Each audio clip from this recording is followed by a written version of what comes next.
Olá, meu nome é Cleiton, sou da Consult ME, consultoria para micro e pequenas empresas, e eu sou consultor de finanças, marketing e recursos humanos. Hoje nós vamos conversar sobre planejamento. Muitas pessoas me procuram dizendo o seguinte: olha, eu tenho uma ideia e eu acho que essa ideia é boa e eu quero empreender. Então, as pessoas acabam fazendo essa ideia, quer dizer, colocando em prática a ideia, mas sem fazer, por exemplo, um planejamento. Não aquele planejamento que vai durar um mês, uma coisa nesse sentido. Mas a gente precisa de um planejamento mínimo.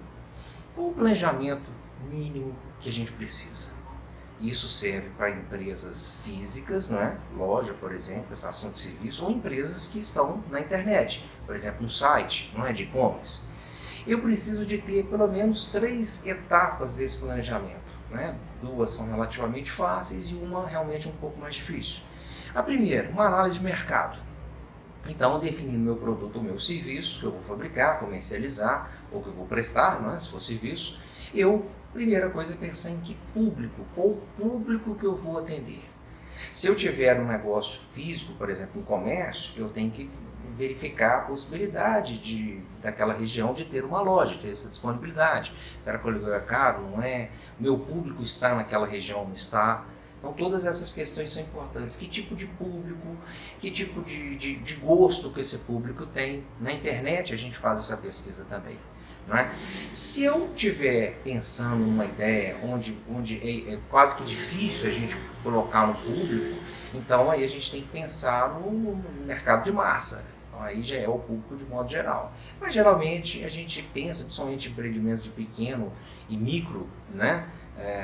A gente acaba tendo que nichar esse mercado, né? Ou seja, tendo que fazer com que eu foque numa parcela, num segmento de clientes. Então a primeira coisa é isso.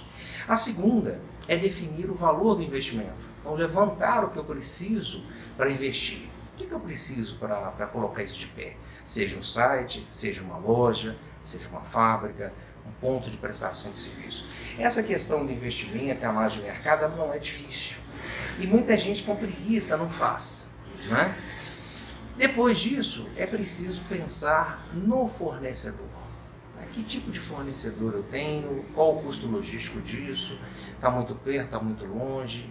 Quais são as propostas? Porque geralmente quando a gente começa, o fornecedor ele nos exige um pedido mínimo, ou seja, eu tenho que ir lá e comprar uma determinada quantidade, isso é o chamado pedido mínimo, ou então ele vai me exigir um pagamento à vista, ele não me conhece. E isso impacta no meu fluxo de caixa. Eu preciso de ter uma reserva, né, financeira no início maior, para que eu possa pagar esse fornecedor à vista. E aí, geralmente, a gente concede um prazo para o cliente, então todo esse ciclo eu preciso de ter ali um capital para poder suportar essa operação. Né? O último, né, item da análise de mercado são os concorrentes. Ele é fundamental. Se eu tenho algum e-commerce, né, na internet, eu vou olhar na internet quais são os meus concorrentes mais próximos. Se eu tiver algum ponto físico, eu vou naquela região e olhar alguns concorrentes. Né? Então o estudo dos concorrentes é muito interessante. E para isso a gente precisa ser muito honesto, né, ou muito honesta. Né? É preciso a gente ter um grau de comparação. Será que esse concorrente é melhor do que eu? É claro que vão ter concorrentes, é claro que vão ter concorrentes melhores ou piores. E aí vem, fechando a análise de mercado, qual o diferencial? Quer dizer, o que eu estou oferecendo de diferente para o meu cliente? Quais os diferenciais, ou pelo menos qual o diferencial, o que eu faço ou vou fazer diferente em relação aos concorrentes? Isso é fundamental. Não dá mais para a gente fazer as coisas, ou prestar serviços, ou comercializar, ou industrializar alguma coisa, sem ter algo diferente, um diferencial. Então isso é muito importante. Não é? Às vezes a inovação que a gente tanto fala é um diferencial, é uma forma diferente de se fazer. Não é? Então isso já pode ser considerado como alguma coisa inovadora. Não precisa inventar uma roda para a gente falar que é algo inovador. Então isso é a análise de mercado, bem resumida, obviamente. Não é? Muitas vezes a gente precisa de um auxílio de um consultor, de uma consultora, não é? Ou eu preciso de ter alguém ali, um amigo, uma amiga que já é empreendedor ou empreendedora, que possa me dar, né, que passou por essa fase, que possa me dar esses conselhos ou essas diretrizes, né, mostrar esse caminho. O segundo ponto é o levantamento do investimento. Isso é relativamente fácil, porque o que eu preciso? Eu vou montar uma loja física, então eu vou precisar de que tipo de imóvel, vou precisar enfim, de algum equipamento. Essa parte de levantamento de investimentos é relativamente fácil, a não ser que a gente tenha uma ideia inovadora e a gente não saiba qual investimento fazer, não é? Terceiro, e o fundamental, é o levantamento de custos, né? Quanto que eu terei de custos e despesas fixas e variáveis? Vamos chamar de custo, né? Quanto que eu vou ter de custo fixo, quanto que eu vou ter de custo variável? Essa é a parte difícil, essa aí talvez seja interessante consultar fazer uma consultoria ou, de novo, perguntar a alguém que já esteja no mercado para que possa te dar uma ideia, uma luz sobre isso. O levantamento de custos é primordial. A gente vai falar mais sobre isso no próximo vídeo, onde eu vou abordar essa questão de custos, qual a diferença do custo fixo e do custo variável. Mas esses são os três principais itens do planejamento. O planejamento mínimo. Não é? A gente faz isso em uma semana, em 2 semanas, não pode passar do que é isso. A única coisa que vai talvez dar um pouco mais de trabalho é esse levantamento de custos. E aí, se eu tiver um negócio físico, eu posso entrar numa loja parecida, num ponto de prestação de serviço, e eu vou supor alguns custos. Alguns custos até a gente consegue identificar. Por exemplo, um custo variável, que é a compra de fornecedor, é fácil de identificar. Não tem tanto problema. Alguns custos fixos são relativamente fáceis. A ideia é a gente ter aqui uma fotografia do que esse negócio vai me custar. Porque de todas essas informações, depois a gente apura os indicadores. Então você tem indicadores básicos de viabilidade financeira do negócio, qual a minha lucratividade, a minha rentabilidade, o meu ponto de equilíbrio, ou seja, atingindo aquele ponto de equilíbrio, acima disso eu terei lucro, abaixo disso estou tendo prejuízo.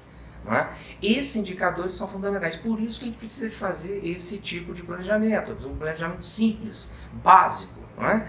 A gente faz isso, tem vários softwares, tem vários modelos na internet. Eu posso fazer isso no modelo Canvas, né? O Canvas não me dá muito levantamento de custos, né? Ele é só muito por alto, muito usado para startup, né? Para que a gente às vezes tenha uma mudança, ele é mais fácil de fazer, né? Mas de qualquer forma é isso que eu preciso. Então o planejamento é vital porque ele me dá essa fotografia do momento. Não significa que depois a gente vá obviamente ter efetivamente esses custos fixos e variáveis. Às vezes o valor de investimento pode ser um pouco maior, pode ser um pouco menor. Então tudo isso é importante. A gente fala tudo isso por quê? Porque a maioria de nós brasileiros somos muito empreendedores, porém a gente não faz o planejamento. Né? Na minha empresa eu tenho aí praticamente 2 décadas de vida como empreendedor, né? Empresário e consultor. A gente tem uma estatística nesses 20 anos, né? 22 anos. Hoje a gente tem que o segmento de micro e pequena empresa, principalmente micro, né, microempreendedor individual e microempresa, 68% das pessoas que nós atendemos na minha empresa, eu e meu sócio, nós não vimos, ou não vimos, né, porque muitas vezes a pessoa abre e depois vem procurar a gente, nenhum planejamento.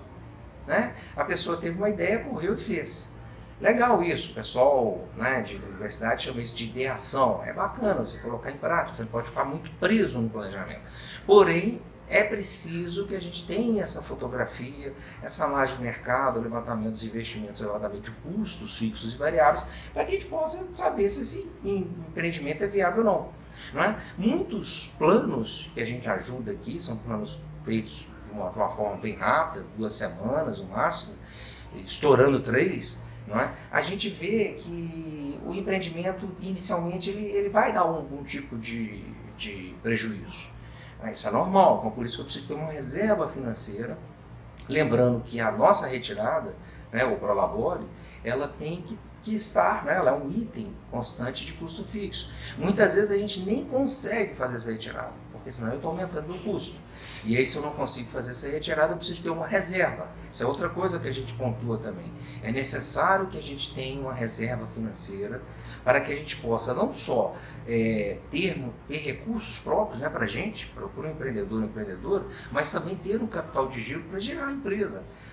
Não tem uma regra fixa, olha, quanto tempo essa empresa vai dar certo. Né?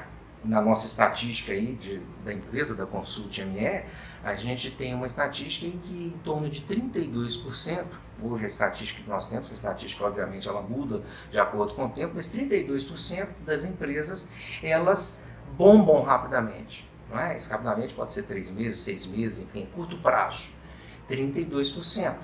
Mas o restante, ou seja, os outros 68%, são empresas que demoram a ter um retorno.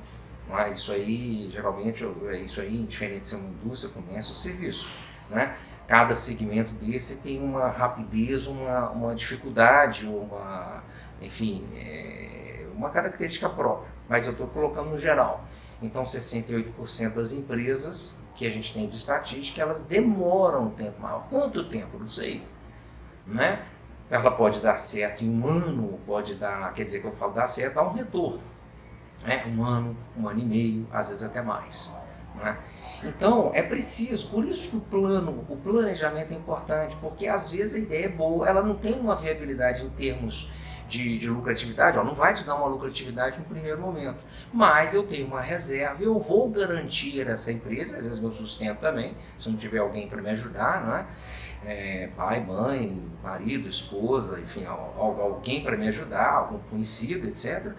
Eu preciso então ter esse capital para que eu possa o quê? Eu possa, ao longo do tempo, ir consolidando essa empresa, esperar esse resultado. O que a gente pontua, já que 68% da minha estatística, nossa estatística aqui, são empresas que demoram, então eu preciso de ter uma reserva. Né? Agora, se a empresa estiver demorando muito para dar certo, também não é interessante eu ficar tirando dinheiro do bolso, gastando minha reserva. Né? Isso tem também um tempo. Qual que é esse tempo? Não existe uma regra, gente. Não existe regra para isso. Né? Não existe regra para você falar assim, olha, depois de 2 anos eu vejo por aí, tem gente falando que, olha, essa empresa não der certo em 2 anos. Não, já vi empresas que tinham um potencial muito grande e que a pessoa bancou durante 5 anos, que hoje está indo muito bem. E já vi casos também que a pessoa bancou 1 ano e a empresa quebrou e levou a pessoa junto. Né? Porque às vezes também a pessoa fica ali colocando dinheiro próprio e não é uma estratégia, ou seja, não é uma coisa boa. Não é? Então não é uma regra, gente, não tem uma regra. Empreender é riscos. Por isso que eu preciso de uma fotografia inicial para que eu possa ter uma ideia. Preciso de ter uma reserva. Então muita gente fala assim, olha, o que eu tenho é simplesmente o necessário para que eu possa fazer um investimento. É arriscado. Porque se isso tudo não der certo, a gente depende do mercado, depende do público, depende de mudanças de concorrente, depende de mudanças macroeconômicas, né? Por exemplo, pode vir um boom e a coisa dá certo rápido, mas pode vir uma recessão, pode vir uma retração do mercado. Então são várias coisas que a gente precisa de levar em conta antes da gente poder colocar a empresa em prática, afinal de contas é o nosso negócio. Né? Então a gente precisa levar um pouco mais profissionalizado isso. Não podemos simplesmente ter uma ideia, vamos fazer. Né? Tem gente que faz assim, vai aprendendo, quebra uma vez, quebra 2, 3 até aprender. Mas aí você perdeu muitos recursos e não é interessante. Né? Então fica a dica, é isso, qualquer coisa vocês nos procurem, ok? E até o próximo vídeo. Um abraço.